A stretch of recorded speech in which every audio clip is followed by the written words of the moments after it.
नमस्कार। मेहता टॉक्स हजारीबाग, ज्ञानचंद प्रसाद मेहता आपका स्वागत करता है। एक कहानी बाघ की। जंगल में बाघ, जंगली बाघ, कोई पिंजरे वाला बाघ नहीं,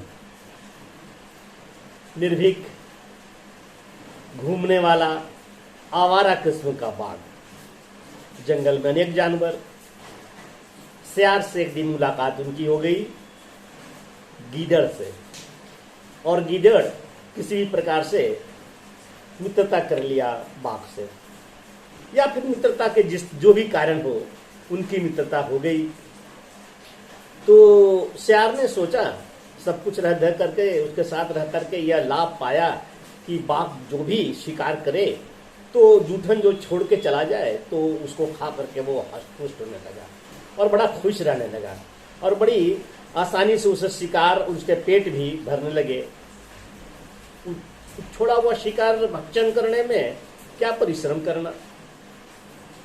मित्रता जब गाढ़ी हो गई तो सियार ने एक दिन बाघ से कहा कि मैं आपसे एक संबंध कायम कर लूं। बाघ ने बोला, बोलो। बोला, क्या मैं आपको मामा जी कह सकता हूँ? बोला, हाँ कहो। पहले भी मुझे गांव के लड़के अपनी कहानियों में सियार के विषय में कहा करते थे कि सियार बाघ को मामू कहता था, तो तुम भी कह सकते हो मामू। और तुम अब मामा कहना चाहते हो तो मामा ही कहो। तो इस प्रकार से सियार ने बाघ को मामा जी कहना प्रारंभ किया। एक दिन सियार ने बाघ से कहा कि मामा जी, सब कुछ तो ठीक ठाक है, आप इतनी लंबी लंबी छलांग लगाते हो, वन में दौड़ते हो, क्या मुझे भी उतना ही तेज दौड़ने का अभ्यास करा दोगे? मामा जी ने बोला, हाँ हाँ हाँ, क्यों नहीं। और दूसरे दिन उसको प्रशिक्षण पर, ट्रेनिंग पर बुलाया। अब किस प्रकार की ट्रेनिंग दिया, ट्रेनिंग कैसे लिया, बाघ के साथ गीदड़ या सियार, उससे दौड़ने में क्या हुआ, परिणाम क्या आया, इसके पूर्व मैं एक कहानी जो कह रहा था उसको यहीं छोड़ता हूँ, आगे सुनाऊंगा। और अभी देखिए, एक अपने देश के उत्तर में तिब्बत हुआ करता था, और तिब्बत आज भी है, लेकिन तब किसी न किसी प्रकार से भारत के साथ उसका बहुत ही अच्छा संबंध और संपर्क, ये कहिए न्यायोश्रम संबंध था। लेकिन यह स्थिति 1912 तक रही, जब वहां दलाई लामाओं के निर्वाचन में कुछ अनेक प्रकार के विवाद आने लगे। तब 13वां दलाई लामा जो हुए, उन्होंने तिब्बत को स्वतंत्र घोषित कर दिया।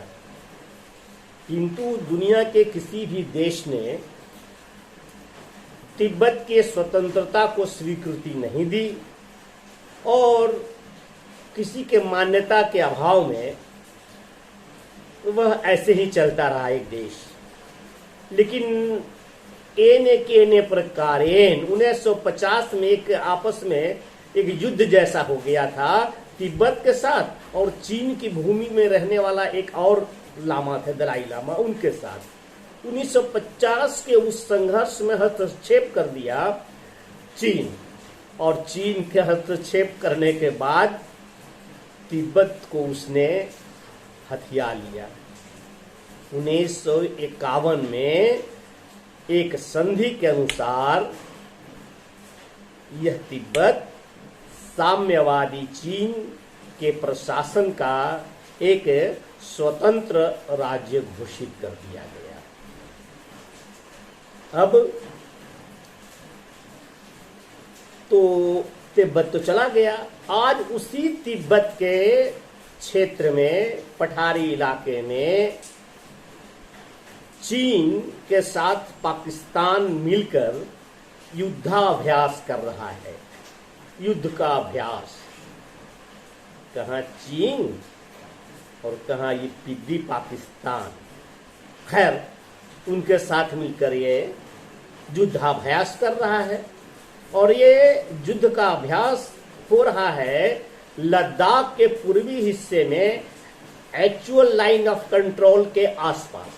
पठारी इलाका और भी दूर जाकर कर सकते थे, लेकिन सीमावर्ती क्षेत्र में इनका युद्धाभ्यास हो रहा है और इस युद्धाभ्यास में पाकिस्तान भी गया है, इनकी सेना भी गई है और वहाँ जो ये इस प्रकार के रिहर्सल युद्ध के चलते हैं या मॉक वार की तरह, तो उसमें जल से जल, वायु से वायु चीन, वायु से वायु, जमीन से वायु में मार करने वाले ऐसे ऐसे विमानों का उपयोग हो रहा है बड़ा भयानक ढंग से, जिससे भारतीय सेना के कान खड़े हो गए, भारतीय प्रशासन चौकन्ना हो गया।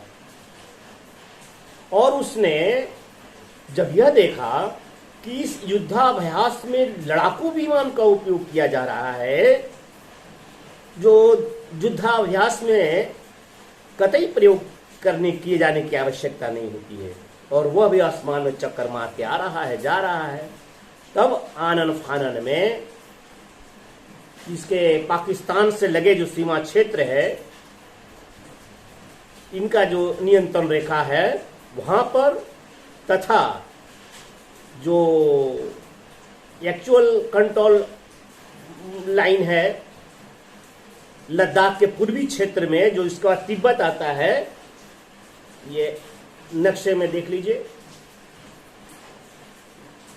हाँ,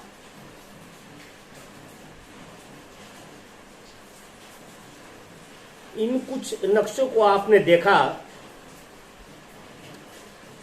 तो चीन और पाकिस्तान के इस नए ड्रामे को नोटिस भारत सरकार ने और भारतीय सेना ने ले लिया है और वहां अपनी सेना बराबर की निगरानी कर रही है।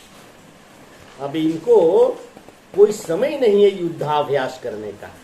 अभी जब दुनिया के देश अनेक प्रकार के उलझनों में फंसा है और कोरोना के साथ तो फंसा ही फंसा है, उस समय में इस प्रकार से लड़ाकू विमान का लद्दाख के पास एक्चुअल लाइन ऑफ कंट्रोल के निकट उड़ाता हो और चीन उड़ता हो, तो भारत छोड़ेगा कैसे? तो मेरी कहानी जो बाघ के साथ ये गीदड़ पाकिस्तान सही, ये भी अभ्यास करना चाहता है कि हम भी कैसे दौड़े मामा, हमको भी दौड़ना सिखा दो। तो वो मामा उनको दौड़ना सिखा रहे हैं। तो एक बात उनके मामा को, पाकिस्तान के मामा को और पाकिस्तान को जान लेना चाहिए, वो चाहे जितने भी युद्धाभ्यास कर ले चाइना, जिस दिन युद्ध हो जाएगा वो विश्व युद्ध हो जाएगा। तीन ओर से घिर करके चाइना जल भून कर राख हो जाएगा। खुले हाथों से रूस आएगा, पाकिस्तान, ये अमेरिका आएगा, तथा अन्य ऐसे हमारे मित्र जो इजराइल हैं, तो सारे मिल करके, और भारत के पास भी इतनी शक्ति है। अब इन शक्तियों के साथ जब वो अकेले टकराएगा, क्या स्थिति बनेगी? इसलिए युद्ध तो कभी होगा ही नहीं। पाकिस्तान के लिए सलाह यह है कि तुम मामा के साथ दौड़ने का अभ्यास मत करो। बाघ ने सियार को सलाह दिया कि तुम्हारा दौड़ने का अभ्यास कल से पूरी होगी, आ जाना। और ये चला गया सियार, और जाने के बाद एक बहुत बड़े जंगल में लता की रस्सी मिली, उससे सियार का गर्दन बांध दिया, गला, और अपना भी गला उससे बांध दिया। दोनों एक लाइन पर खड़े हो गए। अब बोले मैं दौड़ूंगा, तुम भी पीछे पीछे दौड़ना। और बाघ ने जैसे ही दौड़ लगाया, पहले ही दौड़ में जो बहुत बड़ा छलांग मारा, उसमें लटक गया सियार। और जमीन पर गिरा, लोट पोट होते हुए बाघ ने तो देखा भी नहीं पीछे मुड़ करके कि कब उसका माथा फट गया, कपाल क्रिया हो गई। लेकिन जहां पर बाघ रुका यह पूछने के लिए कि आज की ट्रेनिंग यहीं बंद करते हैं, फिर कल मिलेंगे, तो देखा तो सियार हंस रहा था, उसके सभी दांत निकले हुए थे। तो बोले इसमें इतना दौड़ने के बाद भी ये हंस रहा है। तो अपने पंजे से देखा तो कब का निपट चुका था।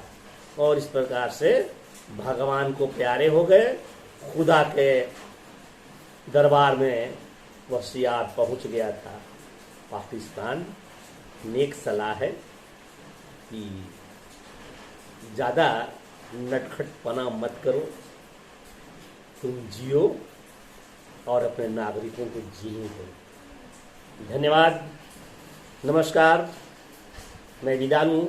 इसके पूर्व आपसे मेरा निवेदन है कि लाइक कीजिए, शेयर कीजिए अपने मित्रों के साथ, सब्सक्राइब जिन्होंने नहीं किया वो सब्सक्राइब कीजिए, उसके बाद ही बेल आइकन है बगल में, उसको दबा दीजिए। ऐसा कीजिएगा तो मैं अक्सर राजनीतिक, सामाजिक गतिविधियों से, सांस्कृतिक और कुछ ज्ञान की बातें, ज्ञान विज्ञान की बातें, कुछ टेक्नोलॉजी की बातें लाया करूँगा आपके स्तर के लायक, अपने स्तर के लायक, जिस स्तर के हमारे श्रोता हैं उनके लिए, उस हिसाब से। और ये अपना कार्यक्रम चलता रहेगा। बहुत बहुत धन्यवाद, नमस्कार।